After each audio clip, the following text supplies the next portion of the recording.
ମୁଁ କେବଳ ଏତିକି କହିବାକୁ ଚାହୁଁଛି ପଞ୍ଚସଖା ଦି ପ୍ରକାରର ବୈଷ୍ଣବ, ଉତ୍କଳ ବୈଷ୍ଣବ ପଞ୍ଚସଖା, ସତ୍ୟବାଦୀ ପଞ୍ଚସଖା। ଉତ୍କଳୀୟ ବୈଷ୍ଣବ ପଞ୍ଚସଖା ଛାଡ଼ନ୍ତୁ, ସେ ବହୁତ ପୁରୁଣା କଥା, ନ ଜାଣିଲେ ବି ଚଳିବ। କିନ୍ତୁ ସତ୍ୟବାଦୀ ପଞ୍ଚସଖା ଯୋଉମାନେ ଭାରତ ପାଇଁ ନିଜ ଜୀବନକୁ ଉତ୍ସର୍ଗ କରିଛନ୍ତି ସେମାନଙ୍କ ନାଁ ଜାଣନ୍ତି ନାହିଁ। ସାକ୍ଷୀ ଗୋପାଳ ପାଖରେ ତାଙ୍କର ଗୋଟେ ପ୍ରତିମୂର୍ତ୍ତି ଅଛି ଏବଂ ସେଇଠି କାର ରହେ, ବସ୍ ରହେ, ସ୍କୁଟର ରହେ। କଣ ପାଇଁ ରହେ? ସେଇଠି ପଇଡ଼ ପାଣି ଶସ୍ତା ମିଳେ ବୋଲି ପଇଡ଼ ପିଅନ୍ତି। ପଞ୍ଚସଖାଙ୍କୁ କେହି ପ୍ରଣିପାତ କରିନାହାନ୍ତି। ତେଣୁ ମୋର କହିବା କଥା ପଣ୍ଡିତ ନୀଳକଣ୍ଠ କିଭଳି ଭାବରେ ପ୍ରତିଭା ସେଇଟାକୁ ଜାଣିବା ପାଇଁ ଆମକୁ ଟିକେ ଓଡ଼ିଆରେ ବୁଝିବାକୁ ପଡ଼ିବ। ସିଏ ହଉଛନ୍ତି ପ୍ରଥମ ଲୋକ ଯିଏ ପଣ୍ଡିତ ଗୋପବନ୍ଧୁଙ୍କ ସହିତ ମିଶି ଗୋଟିଏ ଆଦର୍ଶ ବିଦ୍ୟାଳୟ କରିବାକୁ ଚେଷ୍ଟା କଲେ, ଯୋଉଟାକି ସମାନ ହବ ଇଂଲଣ୍ଡର ହାରୋ, ପୁନାର ଫେର୍ଗୁସନ୍ କଲେଜ ଭଳି। ହେଇପାରିଲା ନାହିଁ। ଏବଂ ସେଇ ବକୁଳ ବନକୁ ଯୋଉମାନେ ଆସିଛନ୍ତି, ବିନୋବା ଭାବେ ଆସିଥିଲେ, ସିଏ କହିଲେ I have toured all over India, but I have never seen a Pandit like Nilakantha. Vinoba ଭାବେ କହିଲେ। ଏବଂ ଆଉ ଜଣେ ଆସିଥିଲେ କମିଶନର, ସିଏ ଦେଖିଲେ, ଓଡ଼ିଆରେ ମୁଁ କହୁଛି, ସିଏ କହିଲେ ଯେ ଏଭଳି ବିଦ୍ୟାଳୟ ମୁଁ ଦେଖି ନାହିଁ। ଖୋଲା ଆକାଶରେ ପାଠ ପଢା ଯାଉଛି, ଏଇଟା ଅନନ୍ୟ। ଏବଂ ଆଉ ଥରେ ଜଣେ ଆସିଥିଲେ, ସେ କମିଶନର ପୋଲିସ ଆସିଲେ, ସିଏ କହିଲେ ତମେ କଣ ଟେରରିଷ୍ଟ ବମ୍ ଏଇ ସ୍କୁଲରେ ତିଆରି କରୁଛ? ସେ କହିଲେ ନାଇଁ, ମୁଁ ହ୍ୟୁମାନ ବମ୍ ତିଆରି କରୁଛି। ଟେରରିଷ୍ଟ ବମ୍ ରେ ଲୋକ ମରନ୍ତି, କିନ୍ତୁ ହ୍ୟୁମାନିଷ୍ଟିକ ବମ୍ ଯେତେବେଳେ ଏକ୍ସପ୍ଲୋଡ କରେ ଆତ୍ମ ବିକାଶ ହୁଏ। ଏବଂ ଗୋଟିଏ କଥା ହେଲା, ବକୁଳ ବିଦ୍ୟାଳୟରେ ସେତେବେଳେ ହରିଜନ ମାନେ, ବ୍ରାହ୍ମଣ ମାନେ ସାଙ୍ଗ ହେଇକରି ଛାତ୍ର ମାନେ ଖାଉଥିଲେ। ଏବଂ ବ୍ରାହ୍ମଣ ମାନଙ୍କର ତ ପ୍ରକୃତି ଜାଣିଛନ୍ତି, ବଦମାସିଆ ପ୍ରକୃତି ଅଛି। ମୁଁ ବି ଗୋଟେ ବ୍ରାହ୍ମଣ, ମୋର ବି ଗୋଟେ ଜନେଉ ଅଛି। ସେମାନେ ପୋଡ଼ି ଦେଲେ, ବକୁଳ ବିଦ୍ୟାଳୟକୁ ପୋଡ଼ି ଦେଲେ, ଯୋଉଥିରେ ଲାଇବ୍ରେରୀରେ ବିଭିନ୍ନ ପ୍ରକାରର ବହି ଥିଲା। ବର୍ତ୍ତମାନ ଆମର ଏଜୁକେସନ ପଲିସି ତିଆରି ହଉଛି, ହ୍ୟୁମାନିଟେରିଆନ କଥା କୁହାଯାଉଛି। ପ୍ରତ୍ୟେକ କ୍ଲାସରେ ପାଠ ପଢା ଯାଉଥିଲା, ଗୋଟେ ଲାଇବ୍ରେରୀ ତିଆରି କରାଯାଉଥିଲା। କ୍ଲାସ ସରିଲା ପରେ ପିଲାମାନେ ପଢୁଥିଲେ, ନୋଟ ଲେଖୁଥିଲେ। ଏବଂ ପଣ୍ଡିତ ନୀଳକଣ୍ଠ ଦାସ କେବଳ ଜଣା ପଡେ, ସିଏ ଅତି ସରଳ, ନଡ଼ିଆ ଯେମିତି ବାହାରୁ କଠୋର ଭିତରୁ କୋମଳ, से सेमिति कठोर सी जितेबाला हेडमास्टर थिले बेल बाजिला माने जाउथिले प्रत्येक क्लास को जाउथिले शिक्षक माने पढ़ौचंती कि नाही थरे देखिले गोटे शिक्षक ढोली पड़ी चेयर ताकू कहिले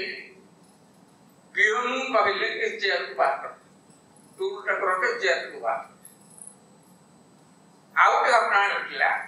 गोटे इंग्लिश टीचर इली एल वाई टोबे से कहले एटा होची आगर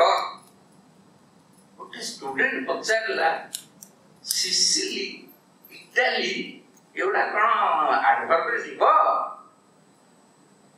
से समय रे नीलकंठ दास कहले तमे ए कॉलेज स्कूल बाहरी जाओ एठी तमे पढ़ी पारिबो नाही एवं आउ गोटे कथा कहूँ राजनैतिक कथा सी राजनीति प्रवेश कले राजनीति प्रवेश करी सी क्या सहित संपर्क रखिले आपण माने जानि परछंती मोतीलाल नेहरू राजेंद्र प्रसाद सुभाष चंद्र बोस समस्त सहित संपर्क रखिले मु वर्तमान कहबो चाहे एही विश्वास करू न करू जदि भारत रे किए 3 जन प्रधानमंत्री ही थांते ताहले सुभाष चंद्र बोस सरदार पटेल पंडित नीलकंठ दास जदि से माने प्रधानमंत्री ही थांते ताहले अखंड भारत रहिता थरे सी एते रागी गांधी को सहित सी कथाबार्ता करथिले गांधी को सी कहिले स्पिनिंग व्हील चरखा रे हबो नाही सेटा को दरकार वायलेंस दरकार तेनु सी कांग्रेस छाड़ी सुभाष बोस को सहित फॉरवर्ड ब्लॉक रे मिसिली एवं सुभाष बोस तांकर ज्ञान प्रति एते गरिमा थिला एते भल पाउथिले सी नीलकंठ को लिखिथिले I was born in Odisha I studied in Odisha Odisha is my soil I love my Odisha I am passionate for my Odisha एवं थरे सी उत्कल प्रदेश कांग्रेस कमिटी रो प्रेसिडेंट थिले एवं सेतेबेलकू सुभाष बोस को प्रेसिडेंटशिप रूपार कर दिया ओडिशा रो से बुली आसिले ताकू से कटक रे बुलिले जेंति ताकू के 100 बस नोटिस दिया गला जे तमे कांग्रेस विरोधी लोगों को काई ये करछ से कहले he was the president of Congress. It is not an anti-party activity. सेतिके बेले पूरी रे गोटे सभा होता है सेते बेले ताका सहकर्मी माने कहिले आपण बंगला भाषा रे भाषण दियो नीलकंठ दास सुनंदु सुभाष बोस किभଳି प्रकार लोक नीलकंठ दास किभଳି लोक सी कहले आपण जो भाषा रे कहतु बंगाली रे करिवे नाही कारण से समय रे ओडिशा को गोटे भाषा भाव रे ग्रहण करा जाउतला तेनु सी इंग्रजी रे करिवे से समय रे आउ जने पंडित आउ ब्राह्मण सी कहले आपण संस्कृत रे कह ये सुभाष बोस तो कहले 45 मिनिट अनर्गल भाବରେ नीलकंठ दास संस्कृत रे कहले एवं आउ जने पंडित कहले 45 मिनिट से जो कहते अनर्गल भाषा कहते एवं से गोटे प्रकार ग्रामाटिकल मिस्टेक नहीं तेणु मोर कहवा था से एडे बड़ा ज्ञानी एडे बड़ा पंडित एवं यूनिवर्सिटी आमे जुड़े ठिया भाषण दौचे 1927 रु से कल्पना करथिले उत्कल यूनिवर्सिटी हौ उत्कल यूनिवर्सिटी जदी हेची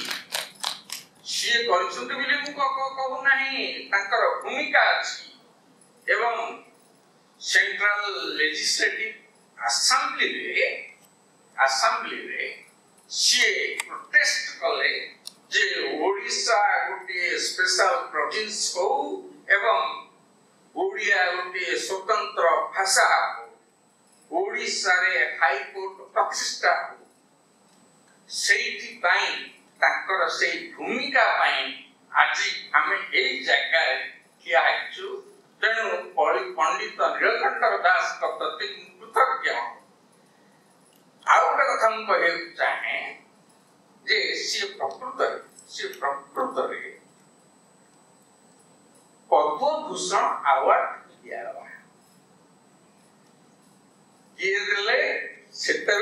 प्रेसिडेंट डॉक्टर राजेंद्र प्रसाद सी अति क्लोज फ्रेंड हजारीबाग से जेल थे जोई अशोक दास कहले जे तमे एभली भाव ज्ञानी जे तमे पद्म विभूषण छाड़ी पद्म भूषण कहीं ग्रहण करुछ सेटा अति लोयर तांकर बंधुत्व भाव एते से कहले professor doctor Rajendra Prasad is my close friend मु तांको मना करि परिबी नाही तापरे अशोक दास कहले पद्म भूषण नीलकंठ दास से कहले मते केबे हेले पद्म भूषण नीलकंठ दास कहबो नाही मते केवल पंडित नीलकंठ दास कहबो मोर बेसी किछि कहबार नाही एवं आमे जो पंचसखा अछि आज प्रथमटा हेछि नीलकंठ विषय रे गोपबंधु विषय रे हो आचार्य हरिहर विषय रे हो एति करी धन्यवाद thank you very much Bharat निर्माता भावे विकसित हुए पंडित नीलकंठ दास को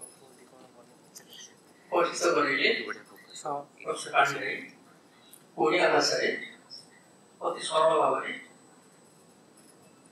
कहार किसी बुझे असुविधा न आशा कर सजेसन देले पंचसखा विषय आलोचना हो आचार्य दास आलोचना हवा ये साहित्य विभाग नुह दर्शन विभाग दर्शन आलोचना जी भी फिलोसफी डिपार्टमेंट